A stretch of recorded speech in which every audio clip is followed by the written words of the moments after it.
My name is Dr. Susan P. Sharp, and I am a practicing marriage and family therapist with over 30 years of clinical and private practice in marriage and family counseling. I was previously an adjunct professor at the Graduate School of Human Services at Rutgers University and still lecture to practicing counselors. For the past 10 years, with the exception of teaching and research, I have operated a private practice from my home in an affluent suburb in northern New Jersey. My clients are predominantly middle and upper-class families living in the surrounding areas. This case was described in my paper, Changing Norms in American Family Relationships, presented to the American Association of Family Therapists in November 2001 at its annual meeting in Las Vegas. At an informal meeting following my presentation, there was a lively discussion among my colleagues about the lifestyle and behavior changes we have all observed over the past 20 years among our married clients. Because my presentation only outlined Kathleen's story, there were many questions from my colleagues regarding the more anomalous details of Kathleen's behavior. At first, I assumed that most of the interest was due to simple curiosity, since the story was quite remarkable. But gradually, my colleagues began to tell similar stories from their practice. At the request of my colleagues, I prepared this detailed case and hope to use it in my upcoming book entitled The Changing Norms of American Family Structure. But I assure you that, other than names and places and a few other unimportant facts, this is Kathleen's story exactly as she told it to me. Session 1. Kathleen was referred to me by a close friend and former patient of mine. She was looking for a female therapist with exceptional credentials to take on her case.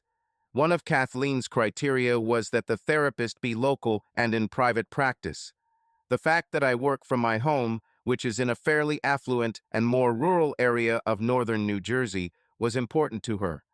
My home and office are not visible from the street, and it was important to Kathleen that her car, a brand new Mercedes-Benz, not be recognized. At our first meeting, I was very impressed with Kathleen.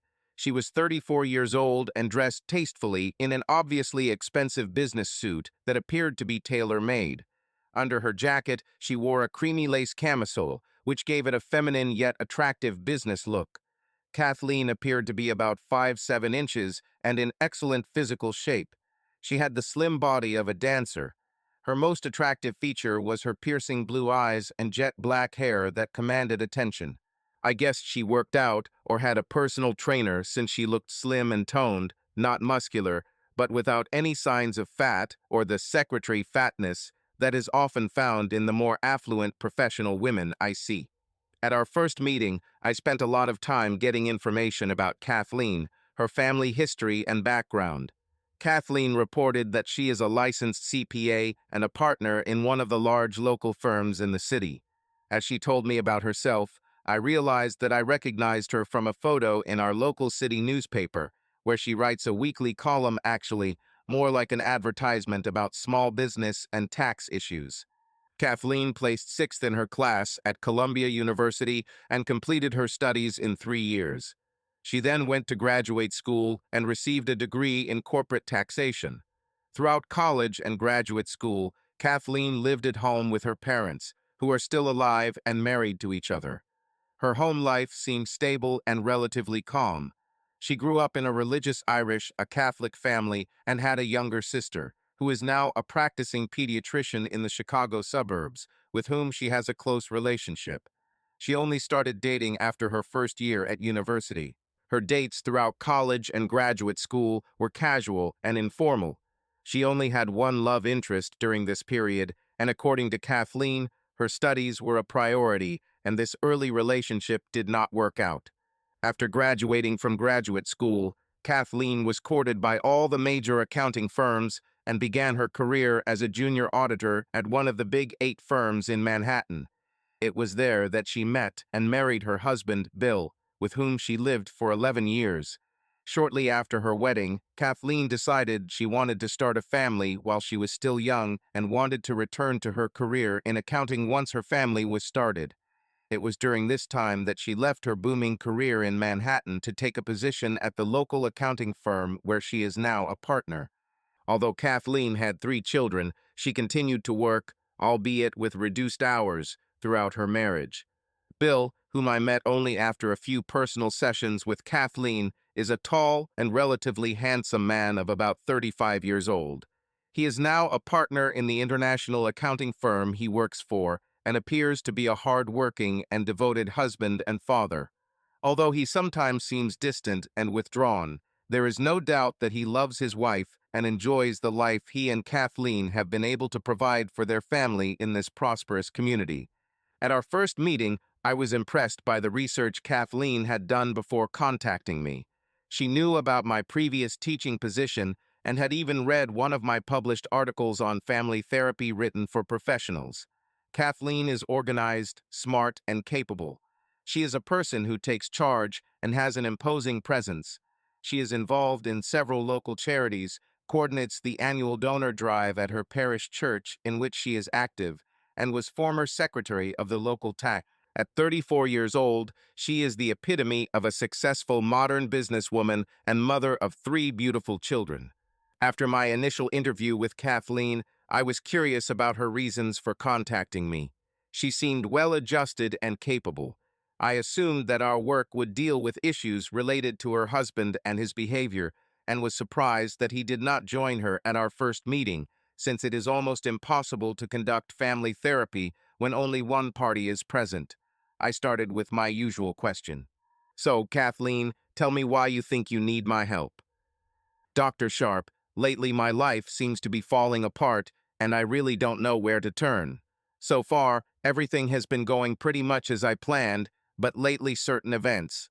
Let's just say I haven't been entirely honest with my husband, and I think it's time to work things out. He is a very traditional man, and I know that I will need professional guidance to present everything in the best possible light. I was surprised by Kathleen's answer, but not shocked. In my practice, it is not uncommon to meet high-ranking women who have affairs, but Kathleen simply did not fit this type. I acted carefully. What exactly do you think, though? You think you weren't completely honest with your husband? As I said, when I left my job in Manhattan at Bill's firm, I left a promising career to start a family. For about 8 months, I tried to get pregnant, but nothing happened. My gynecologist examined me and said there was nothing wrong with me, so I assumed, with good reason, that Bill would not be able to give me children. So I decided to take matters into my own hands. But you said that you have 3 beautiful children. Yes, Kathleen answered, but none of them are from Bill. I tried not to look shocked by this revelation. Whose children are they then? I asked quietly. Who cares? These are my children, our children, and we love them. You don't think it's important to Bill? I asked in disbelief. He loves our children, and he loves me.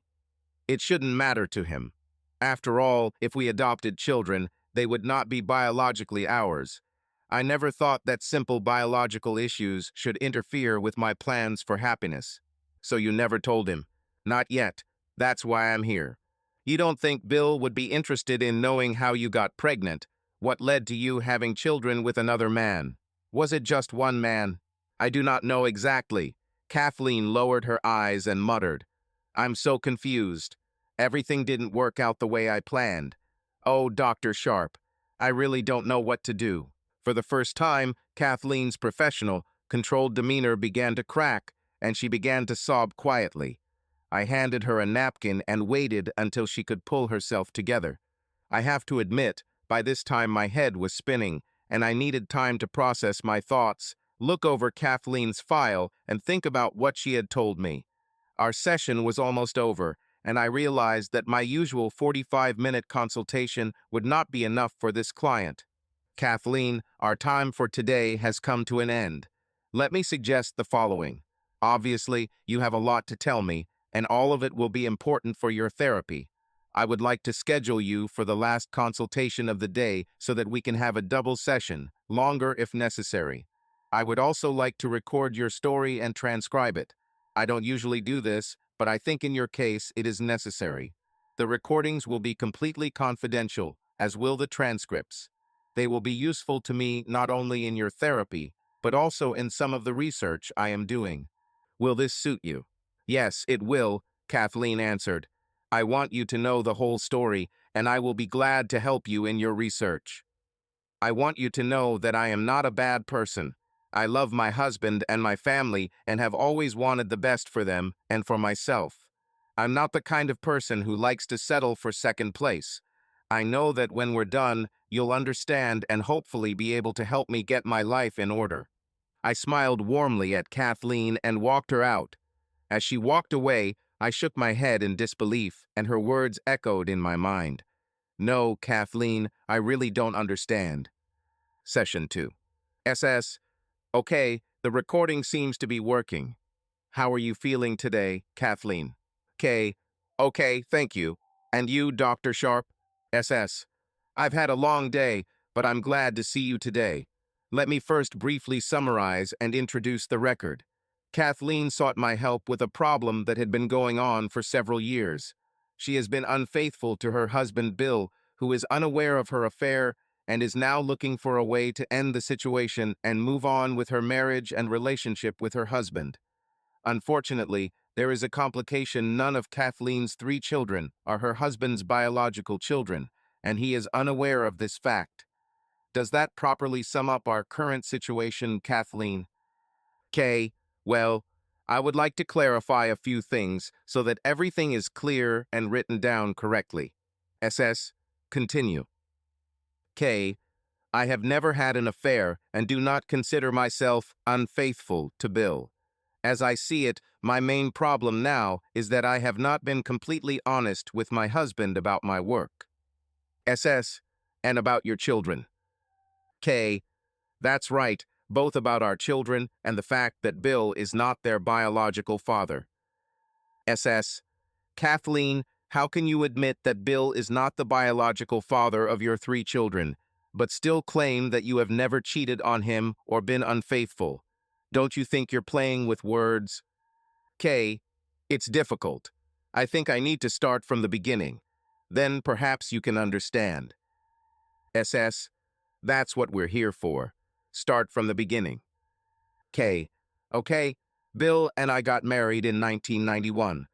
We both decided we wanted kids and dreamed of a nice house in the suburbs, like most couples our age. We both made great money at the firm, but we worked long hours. In the beginning, we often went on business trips, sometimes for several weeks. Even worse, sometimes our business trips alternated, and we didn't see each other for a long time. We both agreed that this had to stop, or it would ruin our marriage. We decided that I would leave the firm and take a position in the suburbs. Although it meant putting a promising career on hold and taking a pay cut, I was willing to do it on one condition, that we starting a family immediately. I felt that this would make my sacrifice worthwhile. Besides, I reasoned that when our children were grown, I could return to my career in Manhattan if my job in the suburbs was unfulfilling. Bill understood this and agreed completely. This was our deal, and all my actions were aimed at making our dream of family and financial independence a reality. As soon as I moved to the company where I work now, I tried to get pregnant. Nothing worked. We both passed the examination. We both did okay, although Bill was a little low. The doctors told us that we just needed to be more aware if I wanted to get pregnant. You know, making sure all the conditions are correct. It was tense for a while. We checked my temperature and made love at the right time of the month. After a while, sex became a burden for both of us. After 6 months, I decided I didn't want to live like this. I told Bill that pregnancy wasn't the most important thing in the world and that we needed to relax and see what happened. He seemed happy that I made this decision. SS. Has your point of view, your plan, changed regarding pregnancy and starting a family at an early age? K. Not at all. I told Bill this for several reasons. I really wanted a break from the pressure. I also thought Bill could relax, and that might help. But I never gave up on my goal.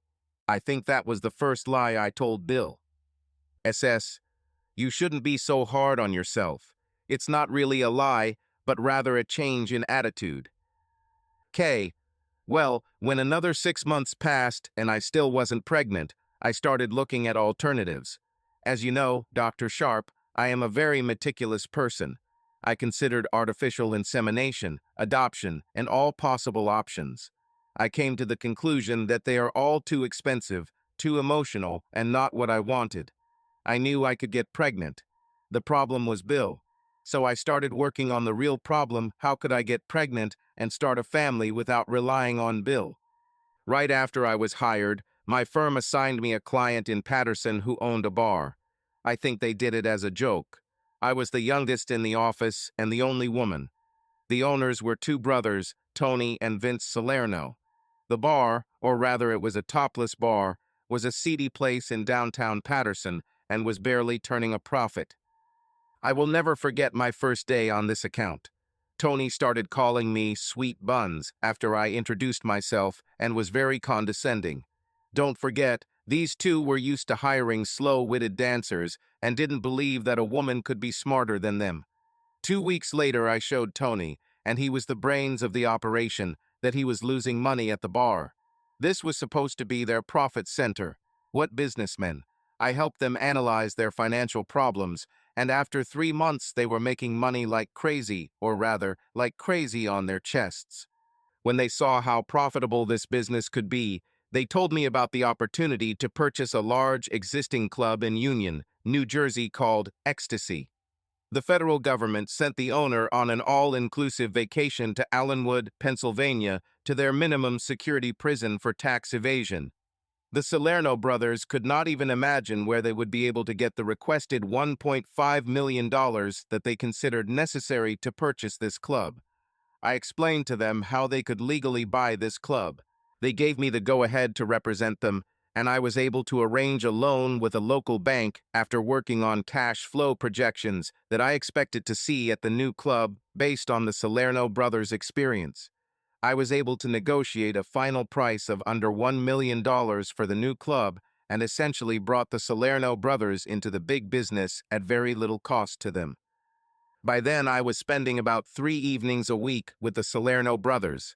I became their consultant and business consultant. They were paying a significant fee to my firm for my services, and although I only received 20% of it, I realized that the gravy train was leaving and I was standing on the platform. 3 months later, I took over talent acquisition. You see, in the gentleman's club business, especially the more popular clubs, you don't have to pay girls to dance. They make incredible money from tips and would gladly pay you to dance at a popular club. After some of my suggestions were implemented, the Salerno brothers saved over $350,000 in the first year. When they saw how important I had become to their business, especially cash transactions, they agreed to my offer to become a silent partner.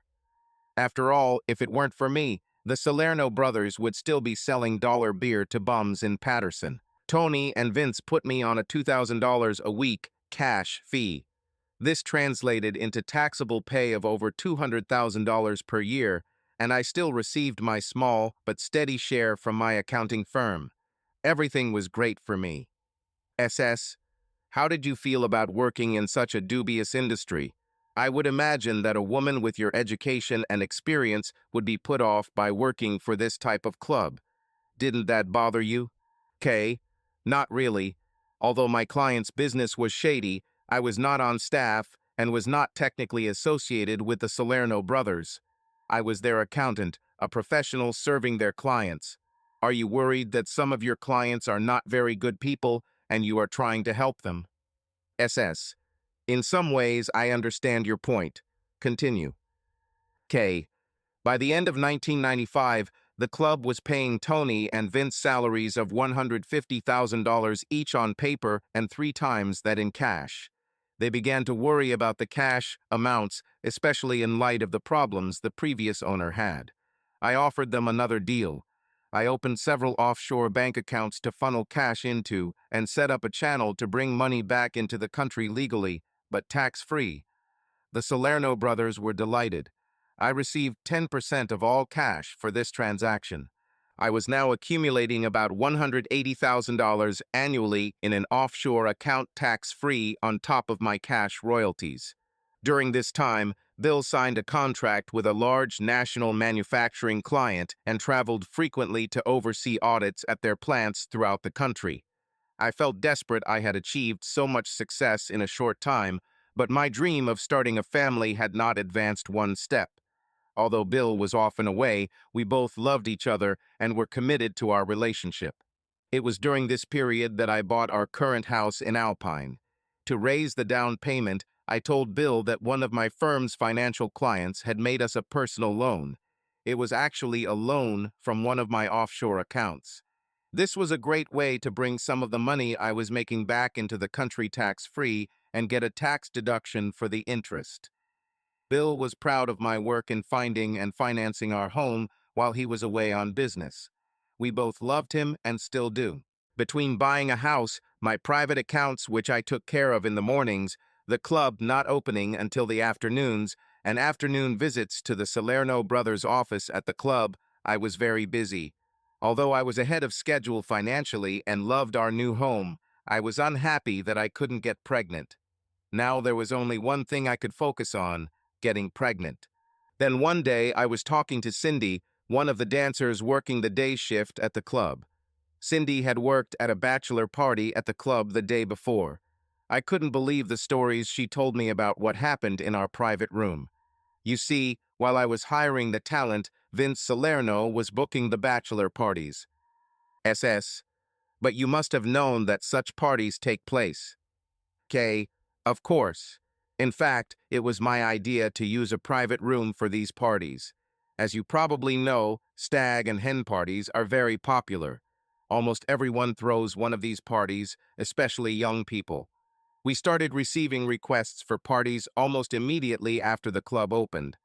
I realized there was money to be made from this. In fact, it was part of the wedding industry, which, as you know, is a multi-billion-dollar business in this country.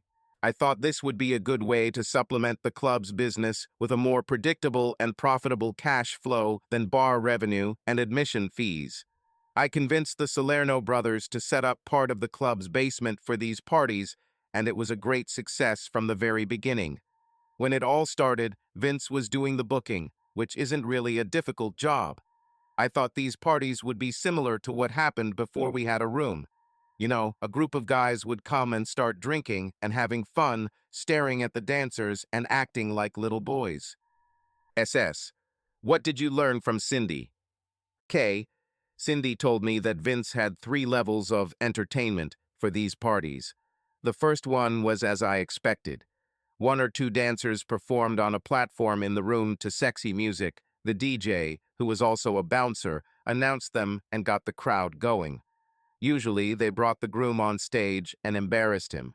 The second level was a live show. Apparently, Vince convinced several girls to bring their boyfriends, in one case their husband, and put on a live show when required.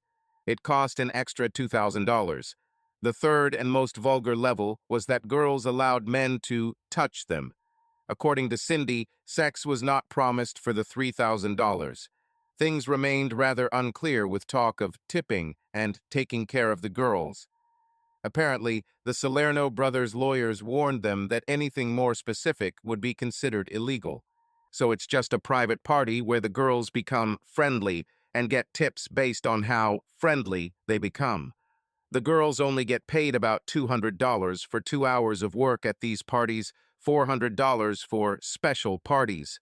They work it into their dance schedule upstairs, so it's just extra income for them. And according to Cindy, it's not uncommon to walk away with a tip of over $1,500 for a 2-hour show.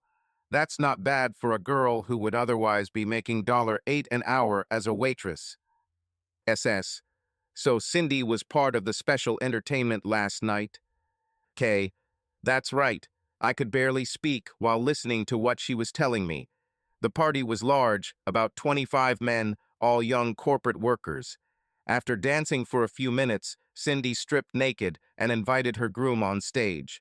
The two of them, they did it right there in front of everyone. The other dancer apparently prepared each guy while he waited his turn. It sounded incredible. I asked her how she felt, and she laughed. She said it was one of the hottest sexual experiences of her life, and split a $3,000 tip with another dancer for the experience. SS. What did you think when you found out that this was happening in your club? K. I was in a state of shock. I never knew this happened, especially here. I admit I was a little worried about Cindy's description, but I thought it was disgusting and dangerous, both for Cindy and for us. For the next week, I couldn't get Cindy's story out of my head. I should explain that Cindy and I became quite close and talked once or twice a week. She is married and has a 3-year-old son.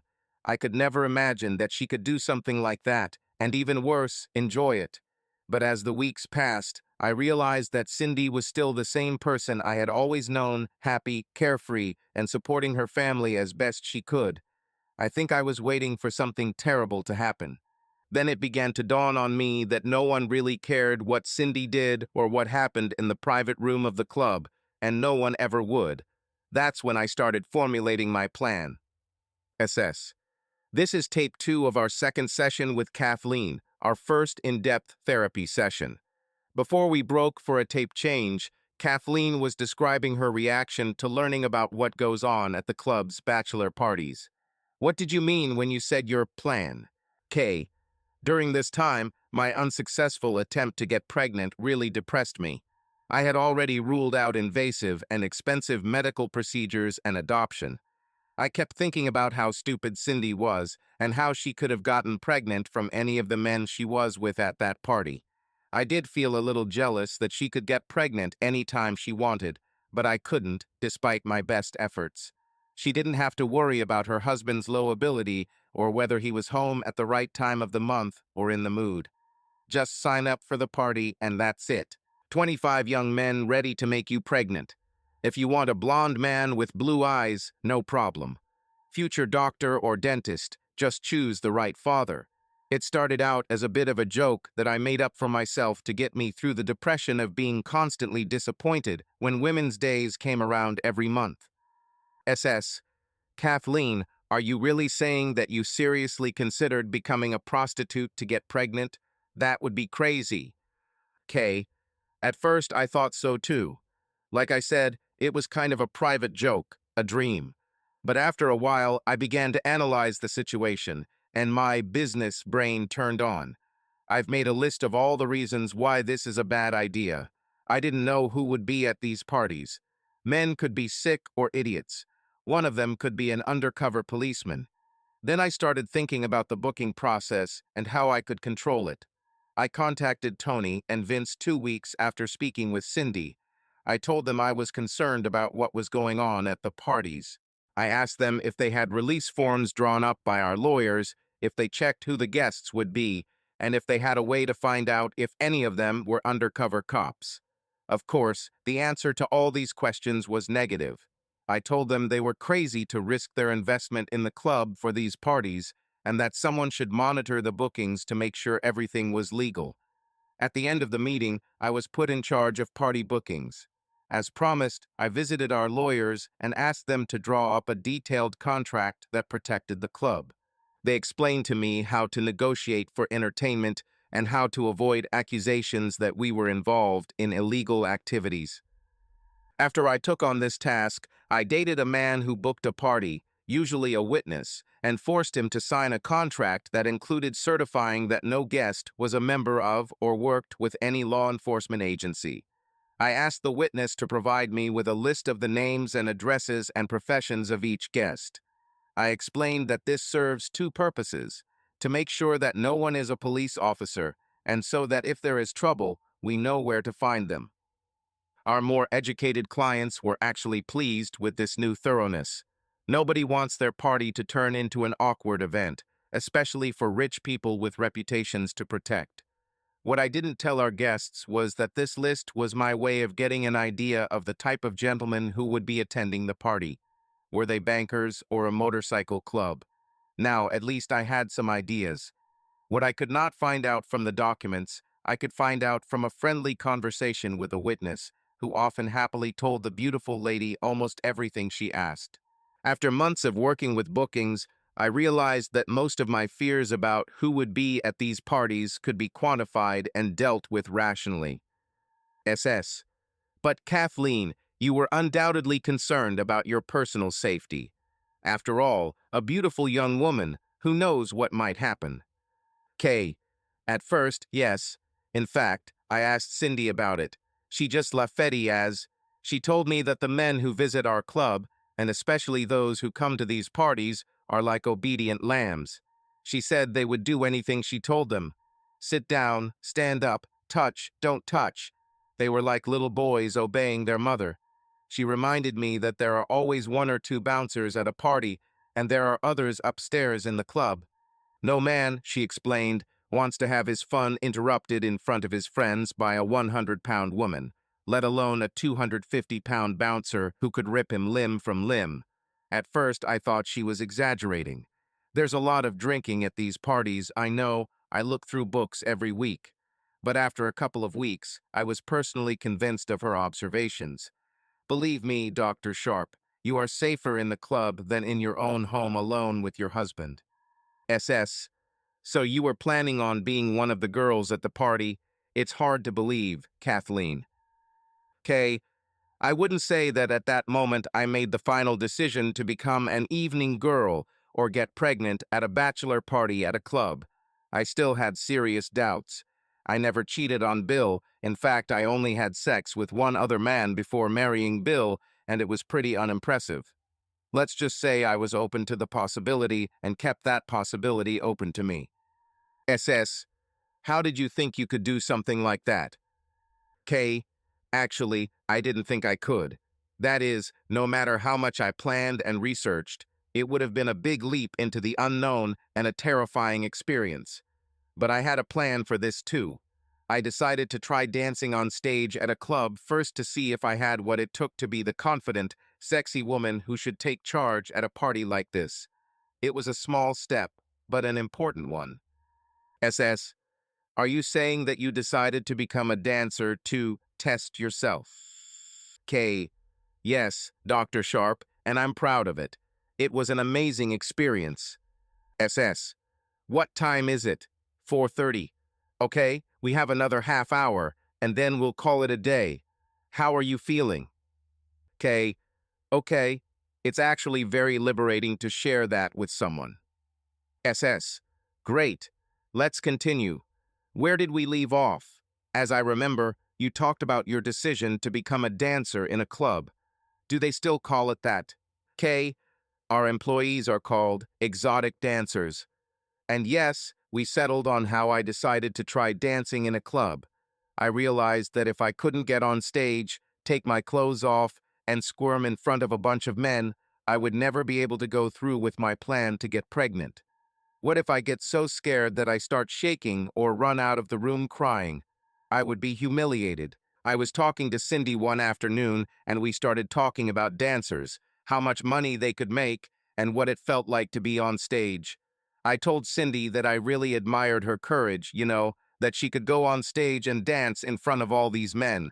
I told her that I studied dance in college and performed in amateur ballet productions, but I doubted that I had what it took to dance like her. During the conversation, I asked her if she thought I could do it. She looked me up and down and said without hesitation, "Honey, if your body doesn't drive a man crazy, he's already dead. Hell, you don't even have to know how to dance. Believe me, dear, these men did not come here to see ballet. If you want to dance, damn it, dance." She smiled at me and leaned in, speaking confidentially. "Listen, Kat, I know your life must be boring, always with your head in those ledgers and everything. Why don't you try? Live a little. Nobody will ever know." "But what about my husband? What if someone I know sees me dancing?" Cindy laughed. "Your husband works in the city, doesn't he? And he travels most of the time. What the hell would he be doing at a club in Union, New Jersey during business hours? The same goes for your friends in your wealthy Alpine. These people won't catch you dead in this club. Plus, you'll only be dancing 2 or 3 10-minute sets every hour for a maximum of 2 hours. What is the probability that someone you know will come by at this moment? 0. No. Girl, you have a better chance of winning the lottery than something like this happening. Heck, I live in a nearby town and don't remember meeting anyone I know at this club. What, your gardening club holds its evening meetings here?" I realized that Cindy was right. My fears were real, but the likelihood of anyone recognizing me was almost 0. I asked Cindy to give me some lessons. She was so pleased and enthusiastic. She promised that on Thursday we would both go on stage before the club opened to practice the routine performance, as she called it. I was so excited that I could hardly sleep that night. SS. So you decided to give it a trial run of sorts. K. Yes. I was determined to at least try it while the club was closed.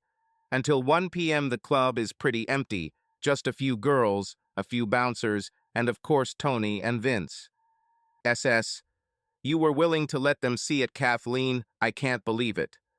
K. You may not believe this, but they never found out.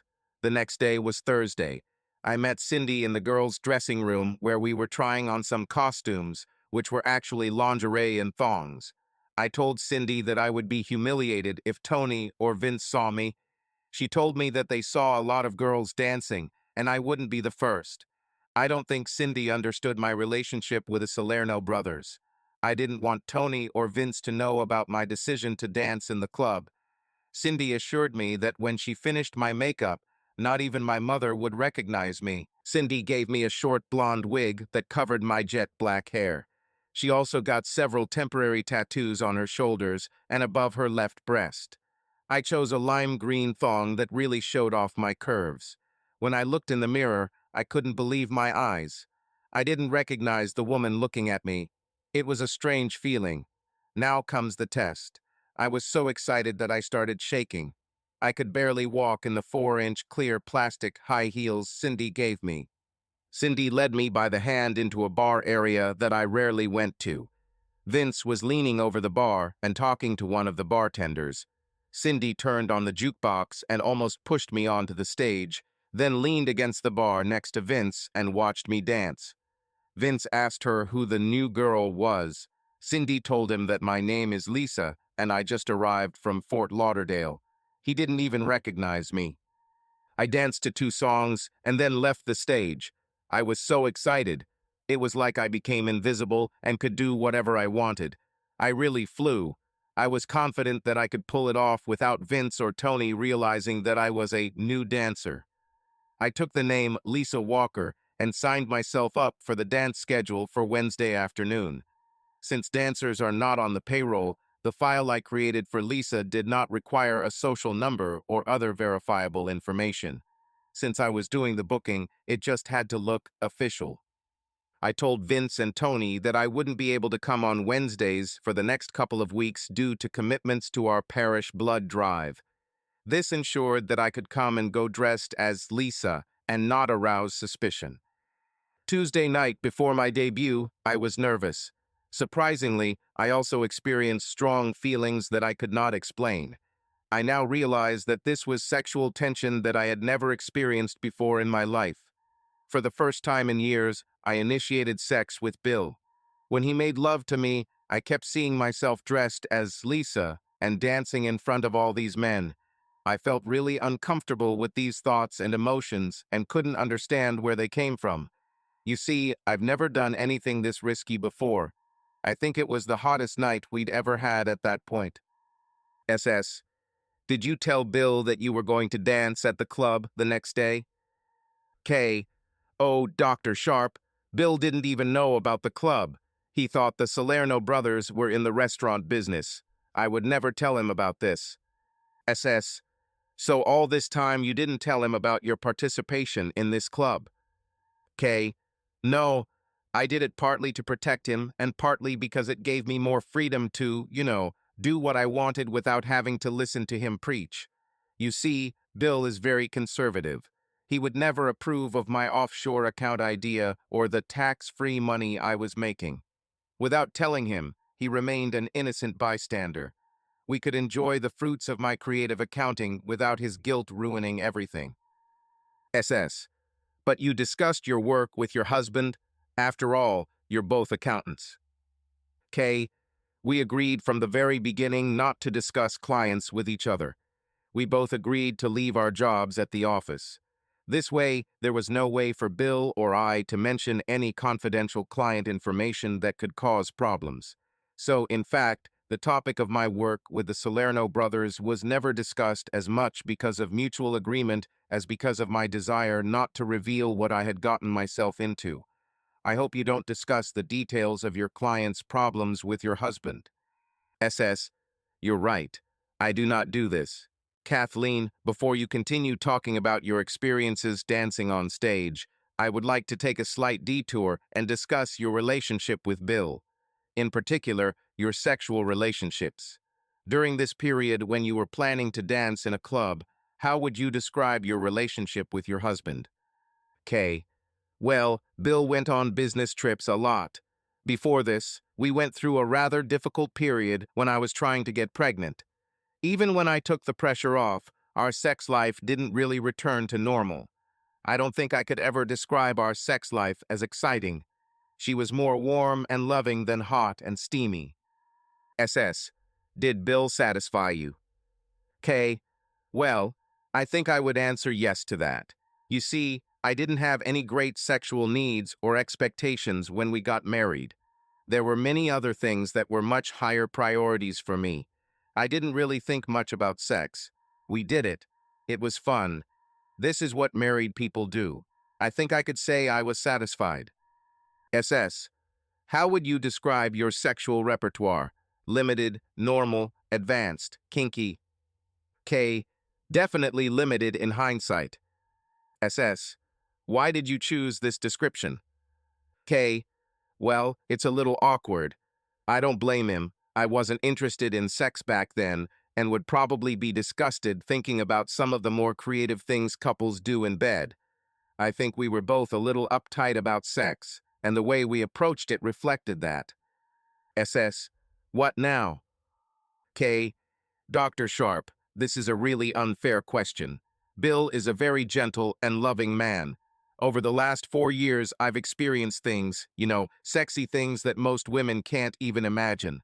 After these experiences, it is impossible to think that one man, any man, could have given me the delight and sexual satisfaction that I experienced. It's a pity that this is so. It's a shame Bill can't be a part of it. But he can't, and I can't forget the things I've experienced and pretend I don't know what I'm missing. Bill is my husband and the father of my children. That's who I married, and I am happy with who he is. SS. That sounds like a no. K. I guess so. Bill is very conservative. He's really not that interested in sex. He tries to please me and is very attentive. But sex with Bill is like vanilla ice cream. It's everyone's favorite, but after a while it's just plain vanilla.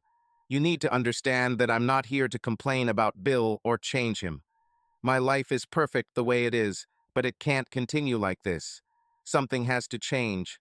I don't want to lose my husband or my children or our beautiful home. I would hate to lose the excitement of the club. That's why I'm here with you, to make sense of it all. SS. I think we're making progress, Kathleen, but as you can probably imagine, it won't be easy. If I am going to help you with this problem, we will eventually need to include Bill in our sessions for this therapy to work. What do you think about it? K. I'm scared. Bill knows that I'm dating you, but I told him that the problem is not with him, but with my depression. I think I knew it was inevitable, but I hope to put it off for as long as possible. In any case, Bill will be on a business trip next week, so that's out of the question. And honestly, for the first few visits, I'd rather you talk to him alone, to size him up before we drop this bomb on his head and he leaves me. SS. I'll think about it. It won't be easy, but maybe you're right. I can meet Bill alone at least once. It's not fair to him or you to dump the weight of this deception on him all at once. After all, Kathleen, you led a secret life for what, 4 years, 5 years? K. More than 6 years.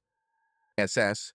More than 6 years, and he has no idea who his wife really is and what she did behind his back. No, Kathleen, this will not be easy unless your husband is an extremely forgiving person and loves you very much. Let me know at the next session if he agrees to meet with me in 3 weeks. You do not need to attend this session, but I warn you that the day will come when we will need to involve Bill in this process. I do not intend to be a mediator between you. You have to figure it out together. Fine. K. I think it should be good. Thank you, doctor. SS. Okay, that's the end of the session. I'll see you next week at the same time, and I'll see Bill 3 weeks from today. Session 3. SS. Okay, let's start. This is the start of Session 3 with Kathleen, and we have started recording on tape 4. Kathleen is here today, and I have some good news. Her husband Bill will be attending our session in a week, right? K. Yes, Dr. Sharp, but I will not be present for this session. SS. It's normal. I am confident that I need to prepare for this session, and many of the things we will do today and next week will help me do that. Let's continue your story. As I remember from my notes, you just started telling us about your first experience dancing in a club. Have you finally gotten the courage to do it? K. Yes, I got enough. I will never forget my first time on stage. I was one of the last girls on stage. I was so nervous that I couldn't eat lunch. I was wearing one of Cindy's tiny thongs, my wig, and temporary tattoos. Again, neither Vince nor Tony recognized me. During the first set, I just couldn't take my top off. Usually the girls start out in a short dress or negligee covering their bikinis, but by the end of the first song this disappears. If you want to earn tips, you need to take off your bikini quickly, otherwise men will focus on other girls. You won't last long. SS. So you had to dance topless. K. I guess you've never been to a gentleman's club. SS. I've seen the movies, but no, I've never been to a club like this. K. In the club, the girls end up dancing completely naked, except for their high heels. SS. Kathleen, I can't believe it. Did you plan to dance completely naked? Without clothing? You did it? K. Towards the end of the second set, I took my top off. I think because I was so timid, all the men in the club were watching me and waiting to see if I could do it. At least that's what I thought. They started laughing and clapping and were really happy with the way I looked and danced. By the time I got off stage, I had almost $70 in tips. I think that's a club record for a 10-minute set. When I changed my clothes and left the stage, a bunch of men came up to me and wanted to talk to me and buy me a drink. I felt like a celebrity. When I returned to the dressing room, Cindy and I counted my tips. I think she was a little jealous of how much I made. Cindy said she had never made that much in one set, and I still had my panties on. I was so excited, I was in seventh heaven. SS. How do you think dancing naked affected you? Did you do it again? K. Yes. In the end, I danced twice a week for 2 hours a day. On average, I made over $600 a week in cash. It was pocket money that I spent only on myself. Did it affect me? Definitely. I felt adored by the club's clients. This is quite a heady feeling for a woman who has never paid much attention to her appearance. I felt liberated, like I could do anything and no one could stop me. Have you ever felt like this? Felt completely free, strong, but at the same time knowing that you were faithful to all your obligations. That's how I felt. It seemed as if my life had doubled. I felt twice as happy, twice as satisfied. I still had my goals and preferences, but now there was a whole new area of my life that was opening up to me. It's really hard to explain. SS. How did this affect your plan to get pregnant? K. After my dance experience, I knew I could do it. In fact, I knew it would be the right decision, just as my decision to dance was the right one for me. I still had to plan carefully, I wasn't stupid. But I knew deep down that I had what it took to make it all work, including being part of the bachelor party. SS. Kathleen, nothing you've done so far has involved sex with anyone other than Bill. This is true. K. Yes. SS. Did you think that in order to implement your plan, you would have to have sex with other men other than your husband? K. To be honest, Dr. Sharp, I haven't thought much about it. I know it's hard to believe, but I never became obsessed with the idea that my plan would necessarily involve sexual relations. I guess I was in denial, but really I think I was just naive. It wasn't something I was interested in, and I didn't think it would have such a big emotional effect on me, so I just didn't think about it. SS. When it finally dawned on you, How did you deal with it? I would assume that you had doubts about such a crazy and dangerous plan. K.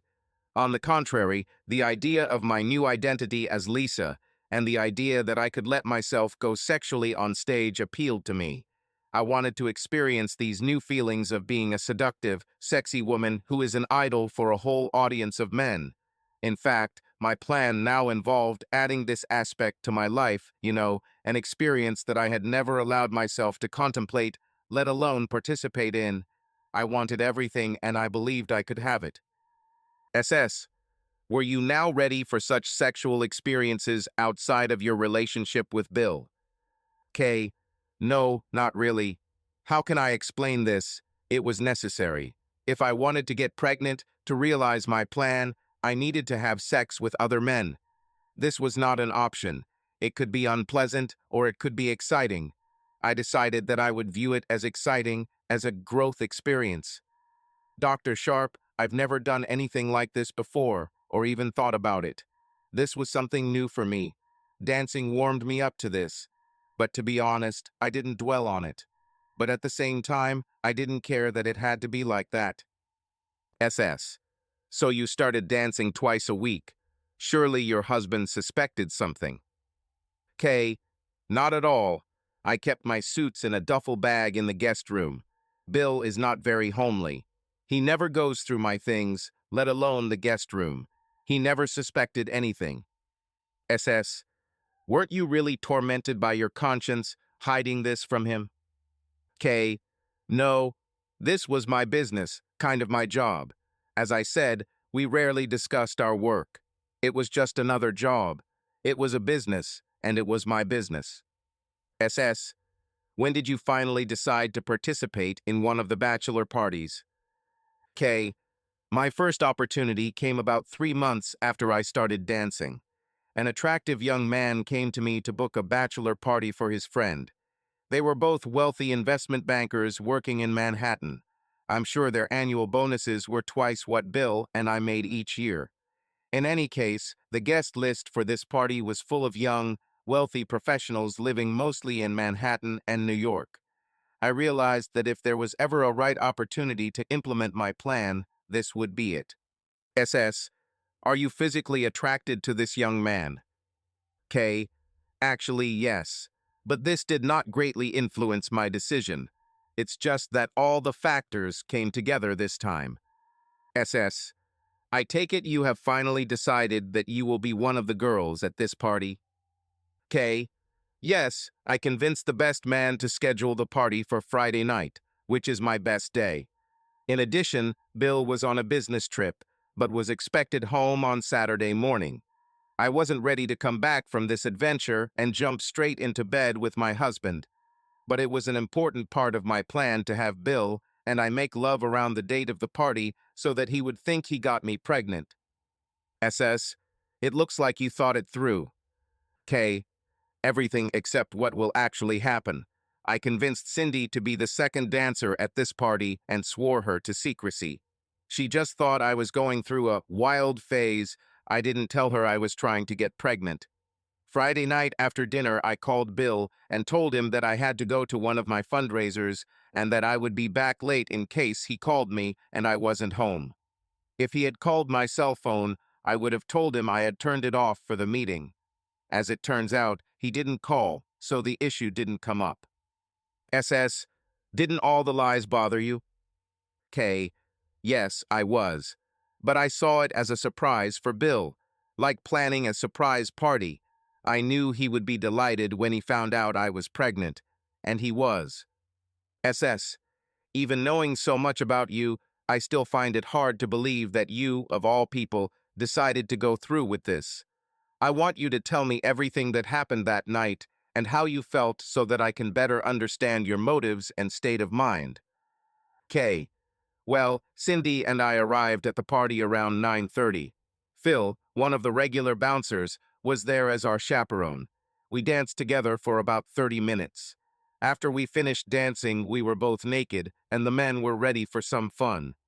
Phil announced that the real party was about to begin. At Cindy's suggestion, I was blindfolded. She said that this would make me less connected to what was happening. Plus, it will hide my identity a little and help keep my wig in place. Cindy put a blindfold on me and led me to the center of the platform. There must have been about 30 guys at this party, and they were all handsome. I was shaking. I finally realized that there was so much more to it than dancing. SS. But I'll summarize.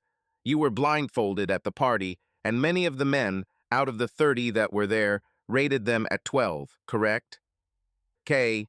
Yes, 12 to 15. Like I said, I lost count. SS.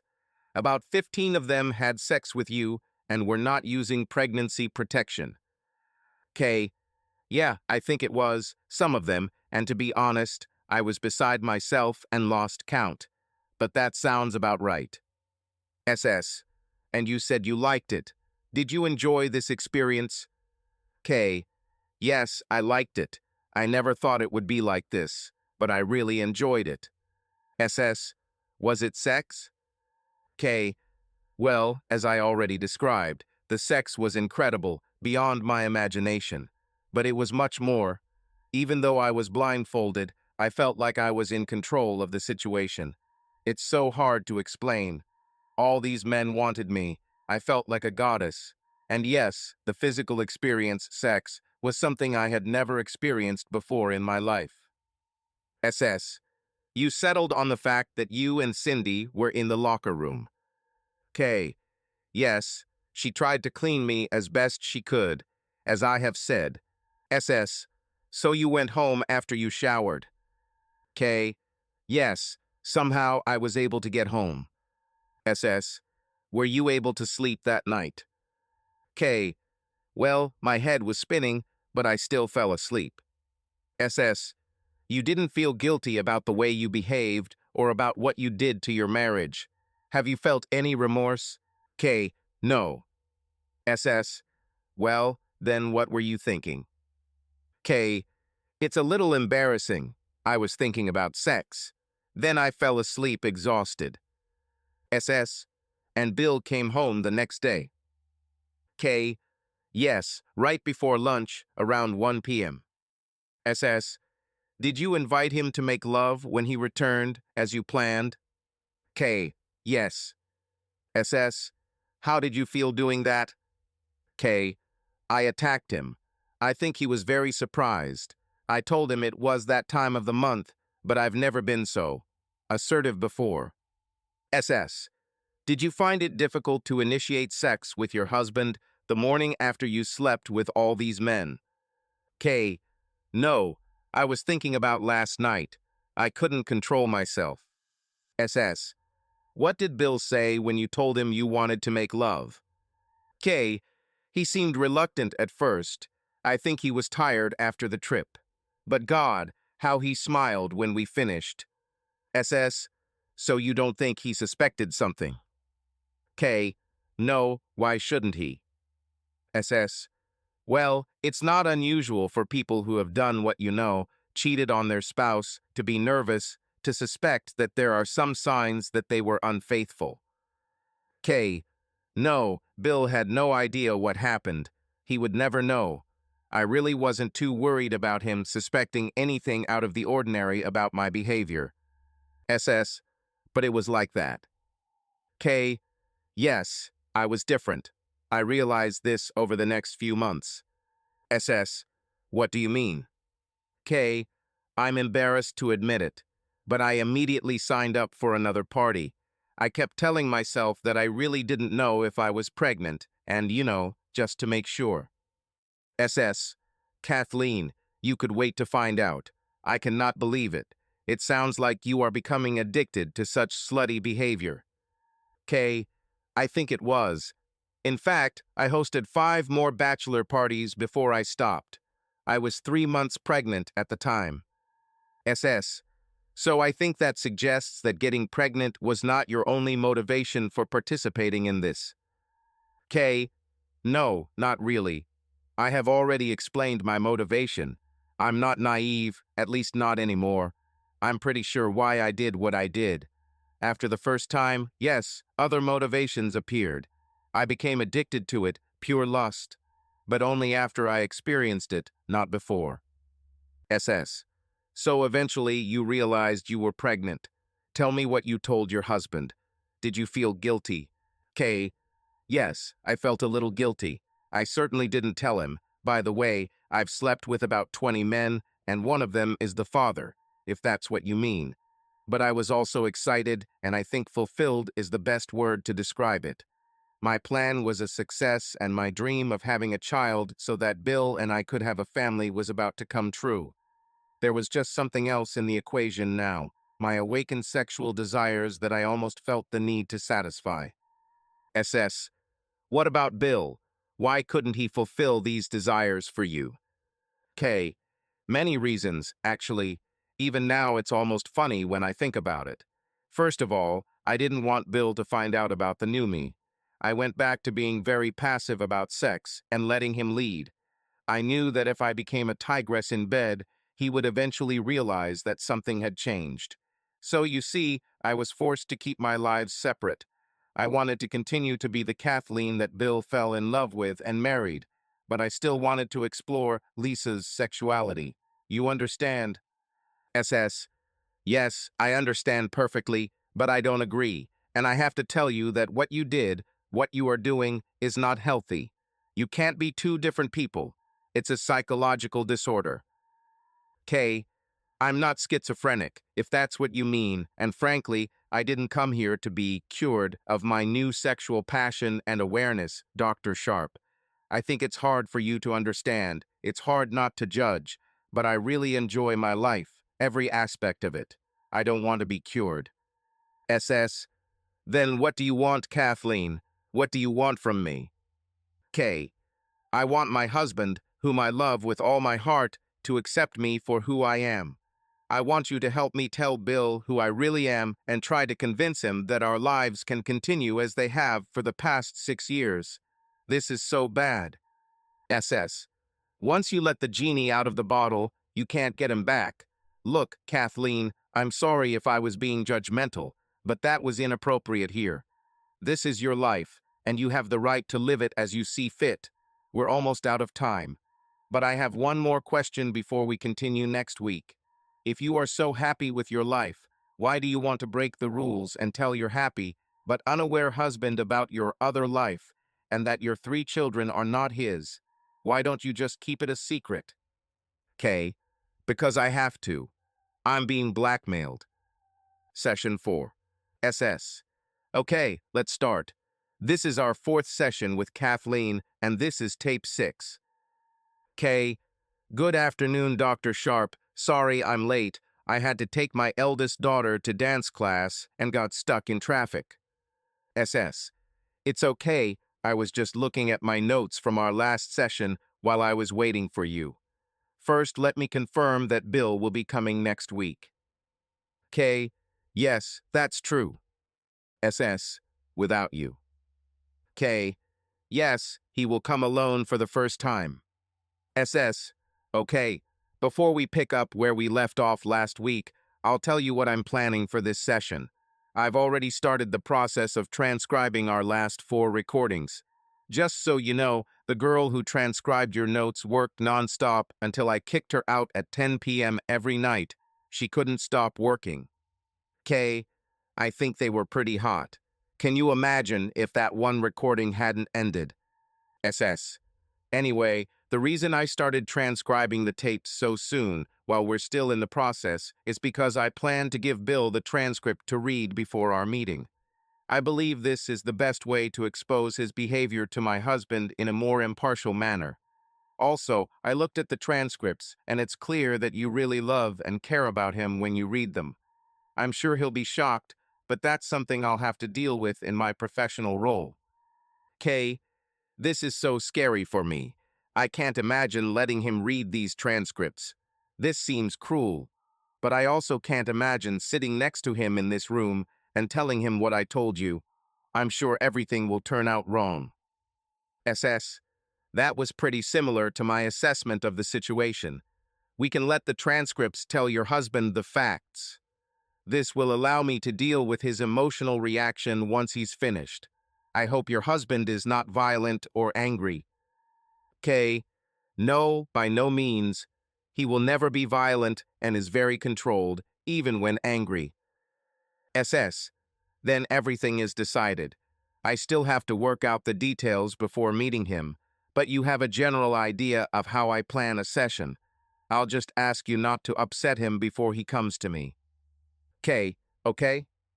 SS. Now, when we left off last week, you said that one of the reasons you sought my help was because you were being blackmailed. Please explain. K.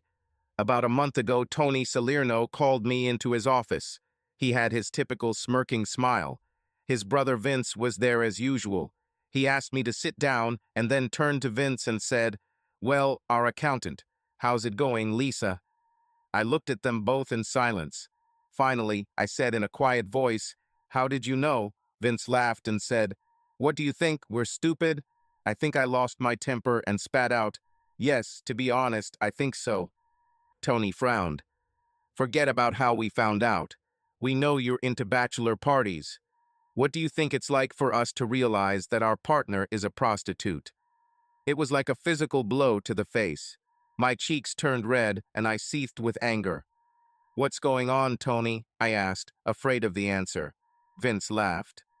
"We just don't think we should be partners with a prostitute. When we found out who you really are, we started to wonder why we were so generous with you." "Generous," I hissed. "You ungrateful bastards. If it weren't for me, you'd still be selling beer for $1 in Patterson, and this club would be just another wet dream of yours." Tony responded impatiently, "Listen, we don't want to hear your sob stories. We called you here for a reason. From now on, you're losing your share of the cash. We want you to split your share between Vince's accounts and mine overseas. You're okay?" "You won't get it. And one more thing, your monthly cash payment is reduced to $1,000 from now on." "And why should I agree to this?" I said. "Because if you don't agree to the new terms, we'll tell your cuckold husband where you spent your last Friday nights." With that, Tony threw a stack of photos into my photos in an hour folder. My hand shook as I leafed through them. That was me, in a series of very compromising positions at the last bachelor party. The photographs left little to the imagination. We also have a video. It turned out very good, professional. With sound. Vince laughed at Tony's words. I turned pale and felt myself freeze in my chair. "Here, look at this one. It's my favorite." Tony snatched the photographs from my hands and flipped through them. He held a close-up of me. "I'm sure your husband will recognize you, even with this wig." I realized that I needed time to deal with this situation. "Look," I said, "I'll agree to your terms, but you have to give me a couple of months to sort this out." "You have until the end of the year, 6 weeks. By then, all the documents must be ready, or your husband will receive an invitation to a private viewing. And don't think for a minute that we're bluffing." I left Tony's office in a daze, got into my car, and drove aimlessly around the city. I knew that Salerno could not threaten to hand me over to the police or the tax office, as they were just as guilty of tax fraud as I was. Then I realized that I needed Bill's help. He is the only one I could turn to. But before I approached him, I had to find a way to explain my side of the story. That's when I came to you for help.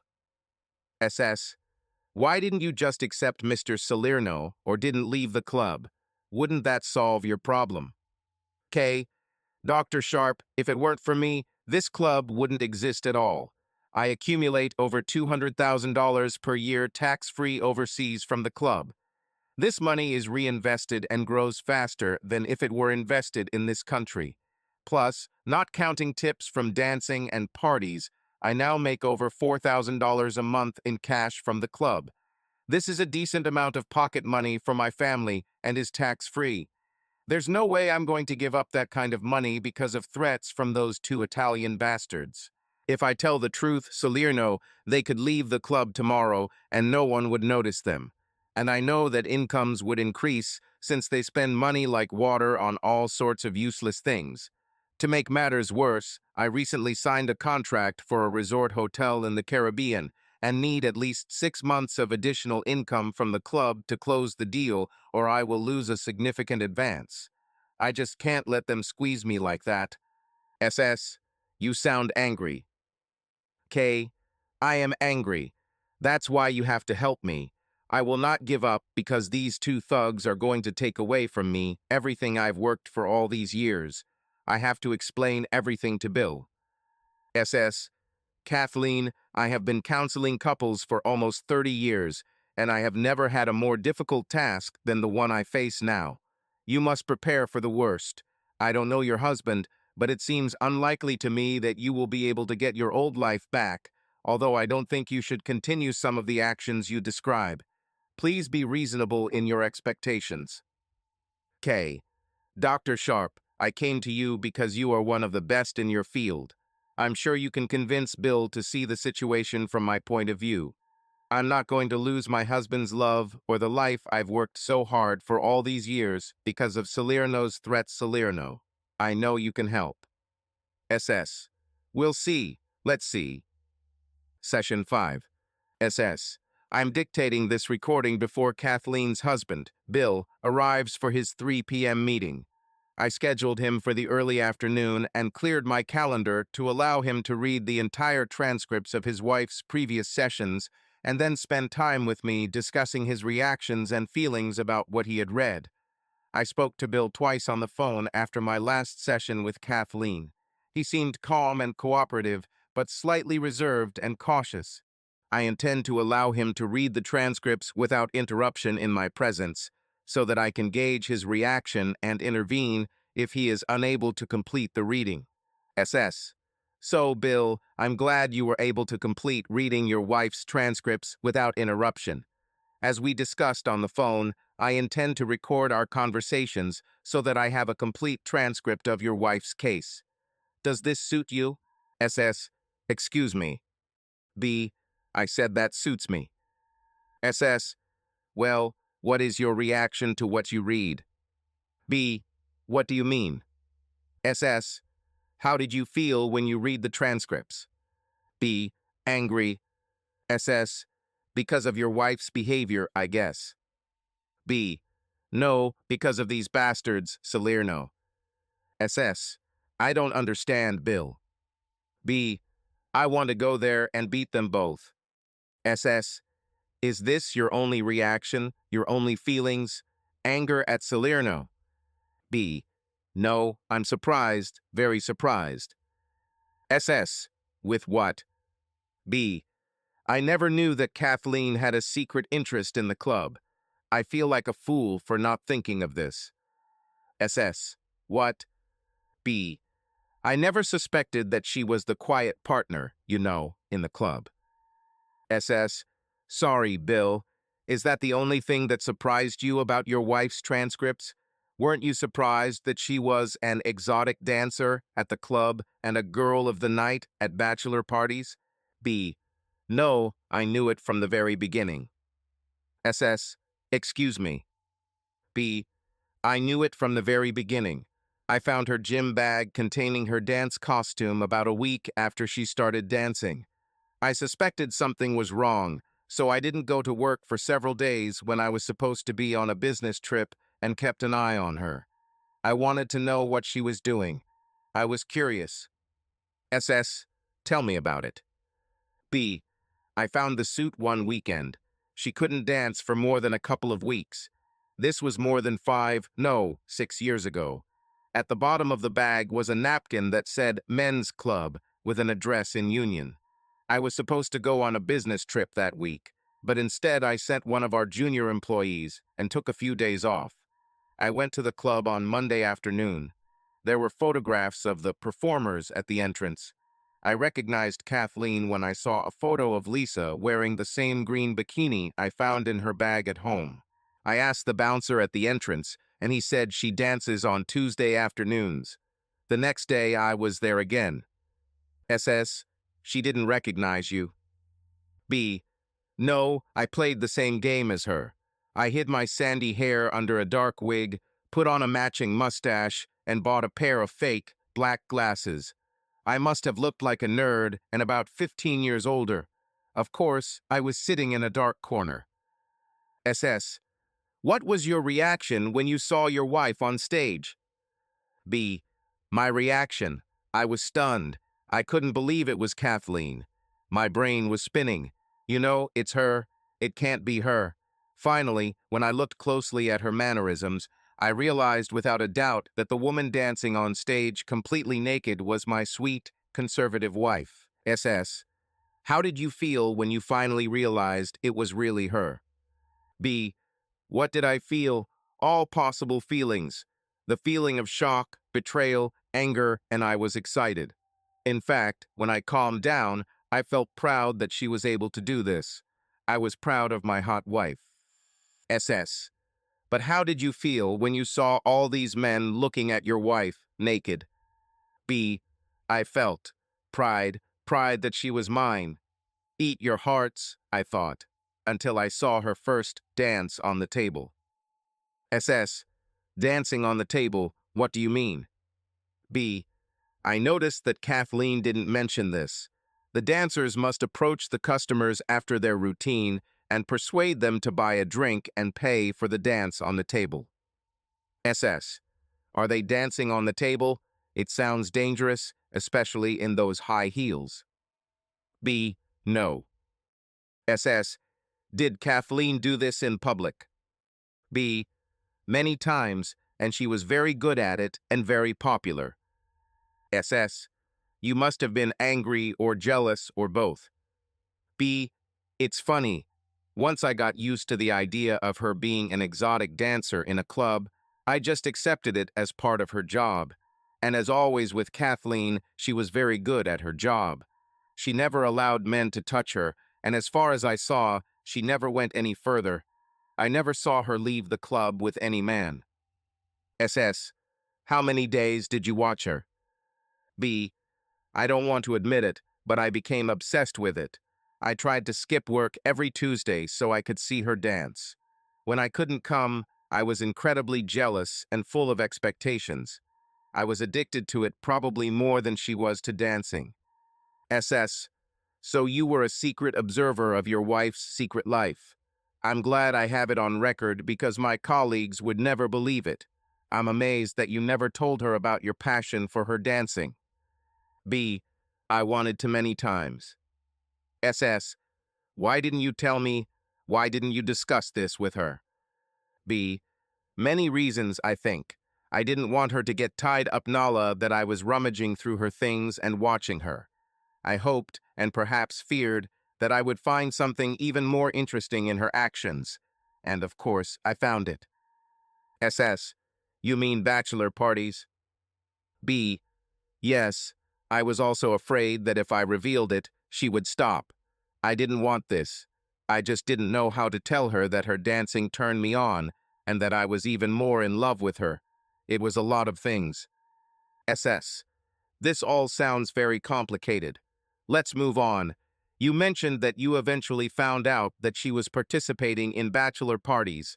How did this happen? B. I became friends with one of the bouncers of the club. I told him that I had a crush on Lisa and that she was my favorite. I think he guessed it himself because I came when she was there and left immediately after her performances. We sometimes joked at the bar, and one day he said to me, "You know, your friend Lisa is planning a bachelor party next Friday."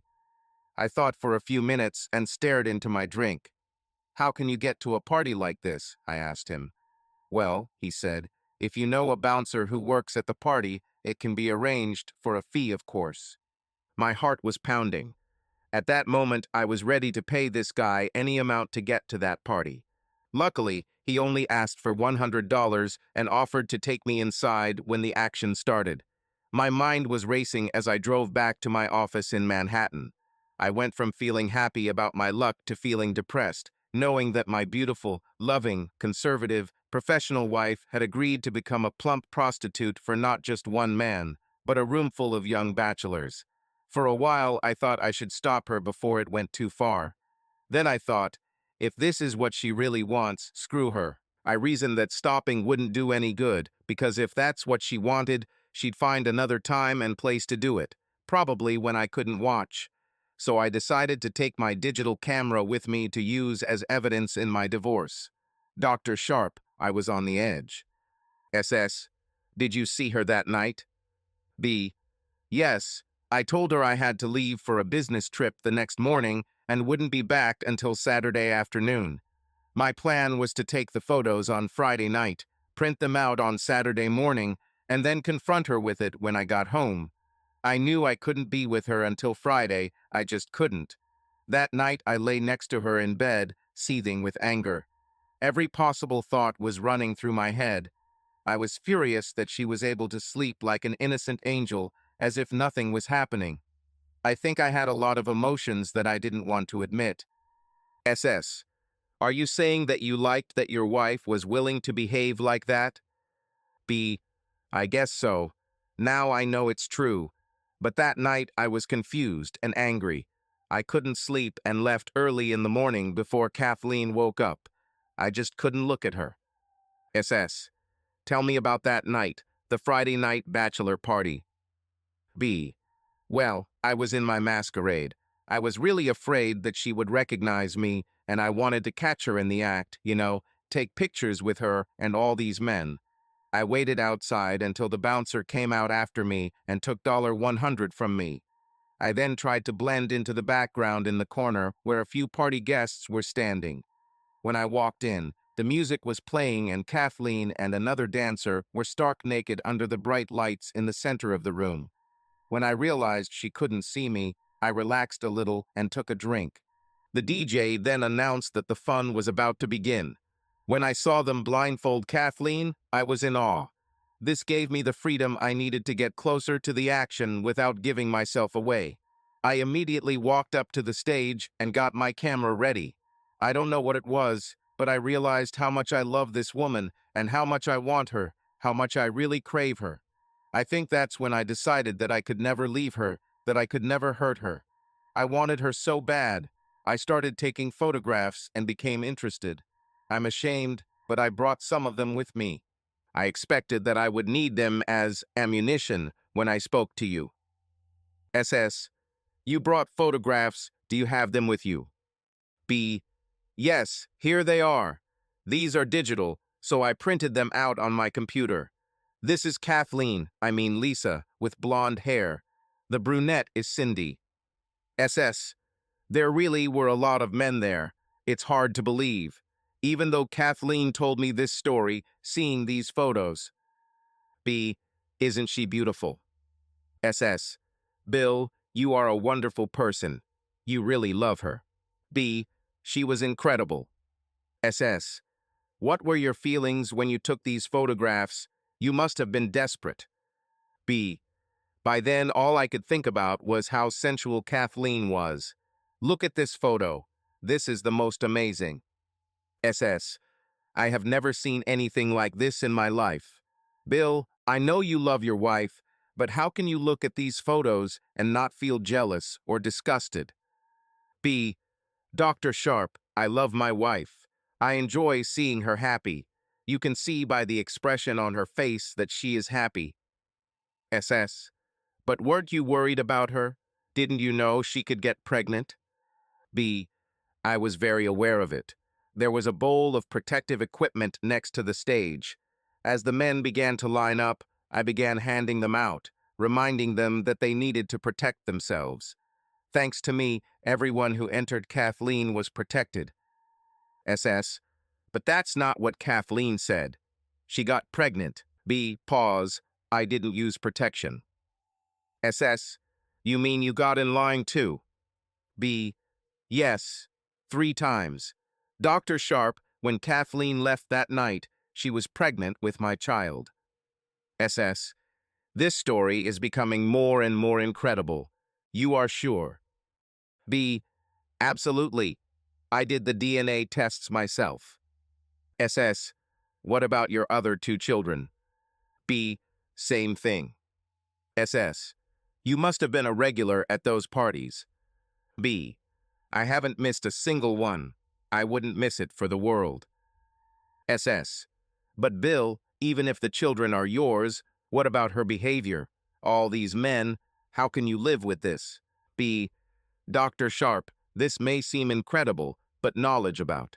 That Kathleen had this wild sexual side was one of the most exciting discoveries of my life. You see, throughout our marriage, I never told Kathleen how disappointed I was in our sex life. I loved her and believed that telling her would only hurt her and possibly make things worse. She never showed much interest in sex other than to get pregnant. Of course, we made love, and it was wonderful. But there was no passion. After my first bachelor party, I saw Kathleen in a new light. I saw a side of her that she didn't even know existed. I knew she didn't want to tell me about Lisa. I didn't fully understand why, but I was afraid that if the truth came out, if she found out that I knew about Lisa, my fantasies would stop. I think this masquerade allowed us both to live in our own fantasy worlds. SS, now that the truth has been revealed, what do you think will happen to your attitude? B, I really don't know. All I know is that Kathleen needs my help. As I read the transcript, I had a few ideas that I would like to think about and discuss with Kathleen. I'm almost sure that we can overcome Salerno at their own game. I just need time to come up with a perfect plan. SS. So Kathleen was wrong in thinking that you wouldn't approve of her creative accounting and her offshore accounts. B. It's hard to say. She's right, I'm very conservative. I would probably yell at her if she told me what she was doing. But the damage has been done, and now Kathleen needs my help. She is my wife, and I will do whatever it takes to protect her. SS. So, Bill, are you ready to forgive her and move on with your life? B. What do you mean forgive her? SS. For her behavior, her betrayal of you. B. I never thought about forgiveness. I love her. SS. What about those feelings you were talking about betrayal and anger? Most men would be willing to divorce a wife like Kathleen, maybe even worse. B. I already said that I thought about divorce before my first bachelor party, before I realized that my dreams, at least my sexual dreams, had come true. No, Dr. Sharp. I won't divorce Kathleen unless she wants me to. SS. Well, I think it's clear that she wants you and loves you very much. But how do you feel about her? B. I love her. She is my wife. Dr. Sharp, I love her. SS. Can you honestly say that to me after what you read? After showing me those horrible photos of her? It can't be that easy, Bill. B. Listen, I don't expect you to understand my feelings or Kathleen's feelings. We were made for each other, and the connection we've had over the last few years has been incredible. SS. You call it addiction. B. Call it what you want. Maybe it's an addiction, but is it really such a terrible thing to be dependent on your wife? The person you married and want to spend the rest of your life with? SS. Addiction is addiction. This is unhealthy. Why do you think you never told her how you feel about her, about what she does behind your back? B.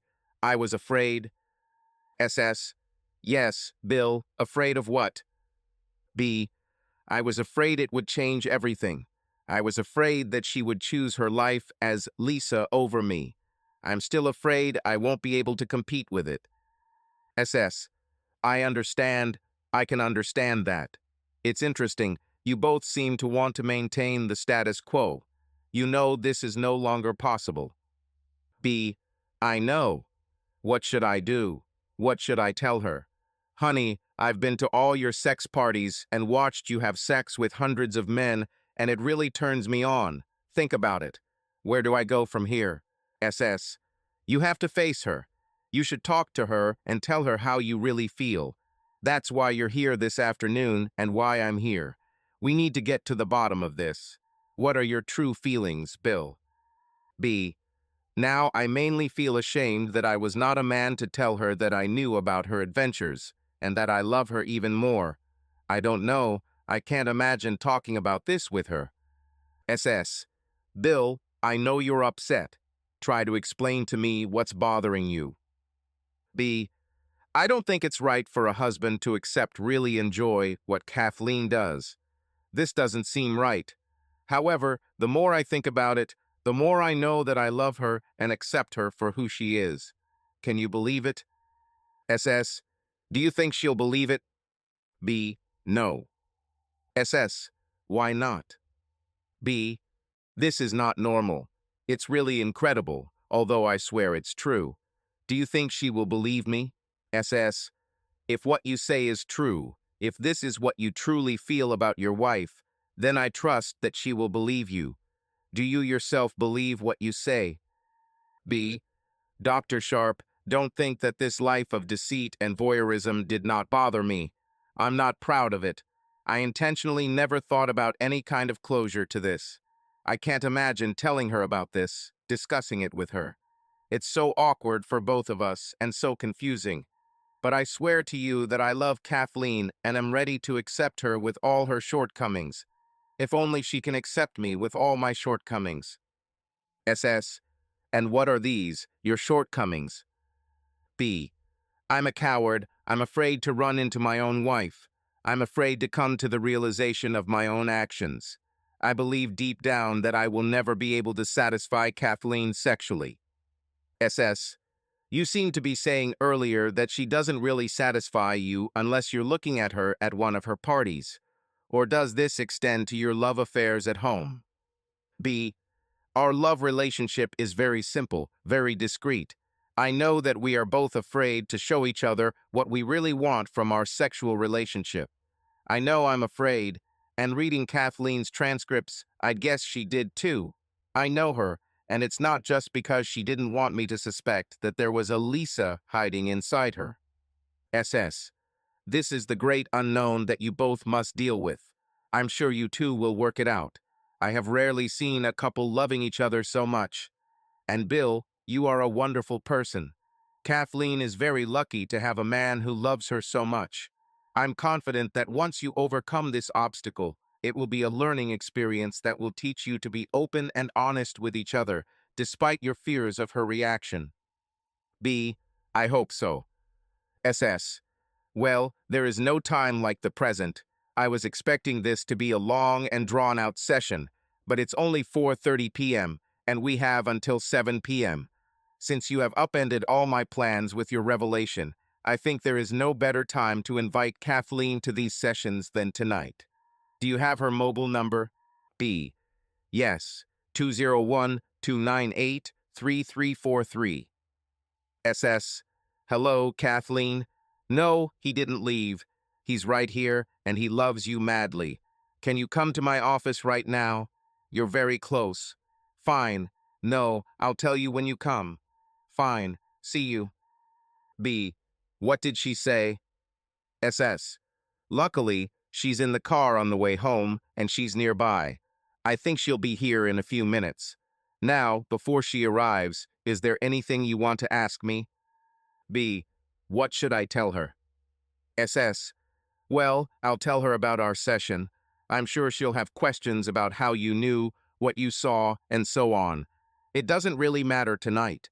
The important thing is that you both love each other, your marriage is intact, and you will solve this problem together, supporting each other. B. That's right. But what should I say? SS. Tell her what's in your heart. Be honest with yourself and with her. If you feel pain, don't try to hide it. But above all, be loving. Why don't we take a short break before Kathleen arrives? SS. Greetings. Sit down, Kathleen. You know this handsome gentleman. K. Hello, Dr. Bill. SS. Let me start by saying that Bill knew about Lisa all along. He was her biggest fan when she was dancing and attended all her bachelor party performances. He even has photos to prove it. K. Oh my God, I feel so ashamed. B. Looks like everyone wants your glossy photos, honey. SS. Moreover, Bill, being the loving and protective husband that he is, made sure that everyone at the party used protection except himself. According to Bill, all your children are. Well, they are yours. K. That's impossible. Bill, is this true? B. It's true, honey, all of it. But the real truth is that I love you more than life itself, and I love you for who you are. K. Oh, Bill. SS. The truth is that you both deceived each other because you couldn't bear the thought of the real you being acceptable to your partner. Now you both know. You both love each other, and you need to start being honest today about what you both need from this marriage. No more cheating, you two. K. Bill, I need you so much. I was so lonely without you. SS. It sounds like Bill has some ideas on how to deal with your problem with Salerno. He wants to help you with this problem. I can't interfere with this. Kathleen, you're lucky. K. Thank you, Dr. Sharp. Yes, I'm lucky. And now that Bill is around, these thugs will be losers. B. That's right, honey. When we're done with them, they'll beg you for mercy. K. I'm sure of it. Thank you, Bill. Thank you, Dr. Sharp. SS. Well, I think we can end this session. Why don't you two go home and talk? Better yet, make love. I understand that Bill wants to meet your friend Lisa. K. Don't worry, he will meet you very soon. I'm flying on a plane to the Grand Caymanian Islands. My husband and I are on a 2-week vacation at a new resort. After our 5th session, I met with Kathleen and Bill 2 more times. They seemed very happy and very in love, almost like newlyweds. No further therapy was required. It looks like Bill's plan worked, and as far as I understand, Salerno bought Kathleen's share in the club.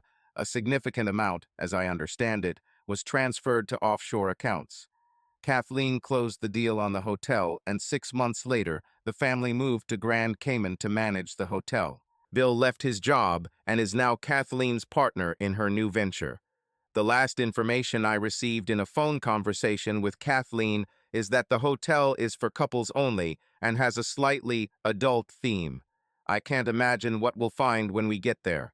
Subscribe to our channel so that your love doesn't cheat on you, and go ahead and listen to the next story, because this story is nothing compared to the next one. If you're under 18, don't even click to the next one.